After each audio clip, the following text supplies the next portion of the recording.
Alors, me voici ici au MS Paddle de Vannes avec Yannouk. Salut Yannouk. Salut. Il va se présenter en quelques mots s'il veut bien, notre ami Yannouk. Alors, coach de padel donc, au MS Padel à Vannes depuis bientôt 2 semaines. Donc, j'ai démarré d'abord par du tennis très jeune. Donc, j'ai essayé d'aller à haut niveau. Je suis passé au Pôle Espoir donc à Quimperlé très jeune. J'ai arrêté vers 16 ans du coup si je dis pas de bêtises. Ouais, c'est 16 ans. Et en fait, j'ai arrêté pendant 10 ans le sport après parce que je me suis fait une grosse blessure au ligament croisé et qu'en plus, je commençais un peu à... Je faisais un peu n'importe quoi aussi du côté du tennis, ça se passait pas très très bien. Et en fait, du jour au lendemain, je me suis dit, il faut que je retourne dans le sport. Ouais. Et donc, j'ai passé le diplôme d'état d'entraîneur de tennis, où j'ai découvert le padel avec une journée de découverte padel en fin d'année de formation.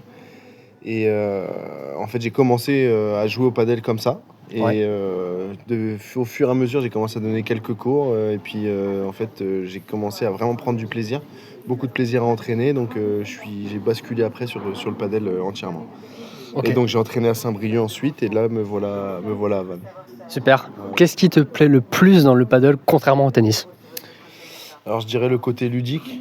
Et je pense qu'il y a quand même aussi une mentalité qui est différente où les gens... Déjà, c'est un sport d'équipe aussi, donc c'est quand même plus agréable, plus sympa.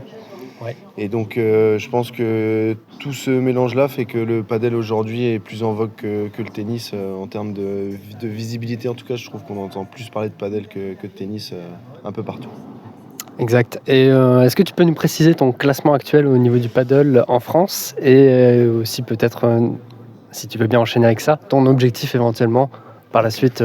Ouais, alors du coup là je suis 161e depuis mardi. Donc là je suis sur du tournoi en P1000 du coup. J'essaie d'aller chercher des résultats en P1000. L'objectif après, ce que je te disais en off, c'est que j'ai pas forcément d'objectif précis. Ce que je veux c'est prendre du plaisir, aller le plus haut possible. Pas envie de me prendre la tête là-dessus. Après forcément le top 100 parce que je suis à 60 places d'y être, donc forcément. Mais j'ai pas d'objectif précis. J'ai juste envie d'aller le plus haut possible, juste de me régaler en fait. Sans te mettre trop de pression. Voilà. Ouais. Je suis pas du genre à essayer de me mettre de la pression ou quoi que ce soit, mais juste en fait aller en tournoi parce que j'adore la compétition aussi, mais prendre du plaisir et me régaler, c'est le mot d'ordre. Super. Alors moi j'ai vécu une belle session avec toi. Ouais. Et justement, quel serait ton retour et ce que tu as observé, ce que tu as envie de dire aussi sur cette session que tu as vécue avec moi, parce que j'ai pas non plus un aussi bon classement que toi au tennis ou même au paddle, alors surtout pas encore. Mais... Alors déjà dans un premier temps donc beaucoup de tennis, donc très peu de vitres utilisées.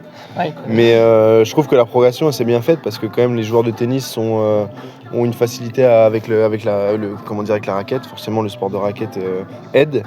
Et il y a quand même pas mal de choses à gommer parce que c'est pas du tout le même sport. Mais non, il y a une belle évolution. On voit que tu as pris du plaisir aussi à justement utiliser les vitres et être un peu moins dans ce truc tennis.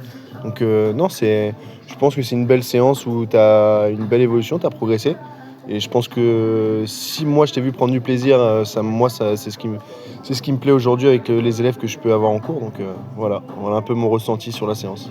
Super, merci. C'est le cas, effectivement, j'ai pris le plaisir qu'il fallait. Parce que j'ai appris pas mal de choses, notamment le fait de ne pas me précipiter, de prendre son temps, ce qui n'est pas forcément ma qualité première à la base. Aussi de bien reculer, effectivement, au niveau de la ligne, pour laisser bien de remplacement. Et puis aussi, en fait, chose que je ne sais pas forcément dit, mais j'ai senti que la concentration, des fois, était un peu plus dure à tenir. Ouais. Donc, vraiment, prendre le temps, des fois, de respirer, de casser un peu le rythme et de dire, OK, je me reconcentre, je me remets dedans. Ouais. Voilà. C'est toujours important. De toute façon, je pense que pour les sports de raquette, c'est toujours important de rester concentré, focus. Parce qu'il faut être précis malgré tout. Donc, si on n'est pas concentré du début à la fin, c'est là où on va commencer à rater. Okay. Malheureusement. Un dernier mot, un mot de la fin, si je veux, par rapport au paddle ou à quelque chose qui t'inspire actuellement. J'avoue que là, tu me prends de court, je sais pas. Je sais pas trop. Mot de la fin, si, plaisir. C'est que ce soit en compétition ou en loisir ou même en partie entre amis, je pense que c'est le mot d'ordre au paddle. Donc voilà, je resterai là-dessus. Ok. Je te remercie, Yannouk. Avec grand plaisir. Au plaisir de te retrouver sur des tournois, des compétitions. J'espère. Et puis aussi en en cours particulier encore si Carrément. c'est nécessaire. Avec grand plaisir. C'est forcément nécessaire, à n'importe quel niveau. C'est nécessaire, écoutez-le. Donc vous pourrez aller voir aussi sa page.